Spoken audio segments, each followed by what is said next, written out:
ನಾಳೆ ಅಧಿವೇಶನ ಇದೆ. ಸಚಿವ ವಿಚಾರಗಳು ಖಾತೆ ಹಂಚಿಕೆ ಆಗಿದೆ. ಈಗಾಗಲೇ ತಾವು ಸಭೆಯನ್ನು ಕೂಡ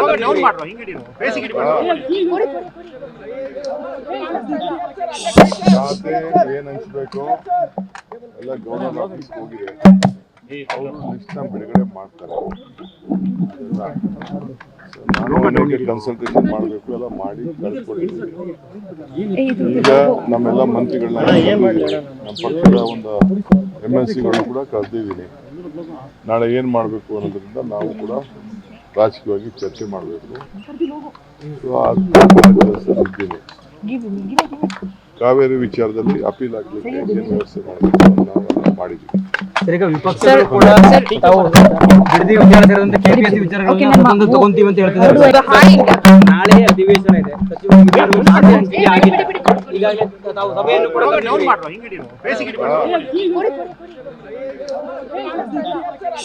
ಖಾತೆ ಏನ್ ಹಂಚ್ಬೇಕು ಎಲ್ಲ ಗವರ್ನರ್ ಆಫೀಸ್ ಹೋಗಿದೆ. ಅವರು ಲಿಸ್ಟ್ ನ ಬಿಡುಗಡೆ ಮಾಡ್ತಾರೆ. ನಾನು ಅನೇಕ ಕನ್ಸಲ್ಟೇಷನ್ ಮಾಡಬೇಕು ಎಲ್ಲ ಮಾಡಿ ಕಳ್ಸಿಕೊಟ್ಟಿದ್ದೀನಿ. ಈಗ ನಮ್ಮೆಲ್ಲ ಮಂತ್ರಿಗಳನ್ನ ನಮ್ಮ ಪಕ್ಷದ ಒಂದು MLCಗಳನ್ನ ಕೂಡ ಕರೆದಿದ್ದೀನಿ. ನಾಳೆ ಏನ್ ಮಾಡಬೇಕು ಅನ್ನೋದ್ರಿಂದ ನಾವು ಕೂಡ ರಾಜಕೀಯವಾಗಿ ಚರ್ಚೆ ಮಾಡಬೇಕು.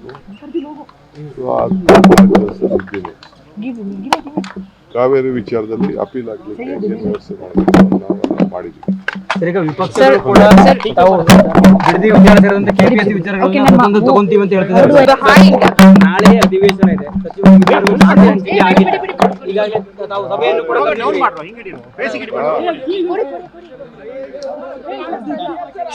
ಖಾತೆ ಏನ್ ಹಂಚ್ಬೇಕು ಎಲ್ಲ ಗವರ್ನರ್ ಆಫೀಸ್ ಹೋಗಿದೆ. ಅವರು ಲಿಸ್ಟ್ ನ ಬಿಡುಗಡೆ ಮಾಡ್ತಾರೆ. ನಾನು ಅನೇಕ ಕನ್ಸಲ್ಟೇಷನ್ ಮಾಡಬೇಕು ಎಲ್ಲ ಮಾಡಿ ಕಳ್ಸಿಕೊಟ್ಟಿದ್ದೀನಿ. ಈಗ ನಮ್ಮೆಲ್ಲ ಮಂತ್ರಿಗಳನ್ನ ನಮ್ಮ ಪಕ್ಷದ ಒಂದು MLCಗಳನ್ನ ಕೂಡ ಕರೆದಿದ್ದೀನಿ. ನಾಳೆ ಏನ್ ಮಾಡಬೇಕು ಅನ್ನೋದ್ರಿಂದ ನಾವು ಕೂಡ ರಾಜಕೀಯವಾಗಿ ಚರ್ಚೆ ಮಾಡಬೇಕು. ಇದ್ದೀನಿ ಕಾವೇರಿ ವಿಚಾರದಲ್ಲಿ ಅಪೀಲ್ ಆಗ್ಲಿಕ್ಕೆ ಏನ್ ವ್ಯವಸ್ಥೆ ಮಾಡಬೇಕು ನಾವು ಮಾಡಿದ್ದೀವಿ. ಈಗ ವಿಪಕ್ಷಗಳು ಕೂಡ ತಾವು ಬಿಡದಿ ವಿಚಾರ ಸೇರಿದಂತೆ KPSC ವಿಚಾರಗಳನ್ನು ತಗೊಂತೀವಿ ಅಂತ ಹೇಳ್ತಿದ್ದಾರೆ.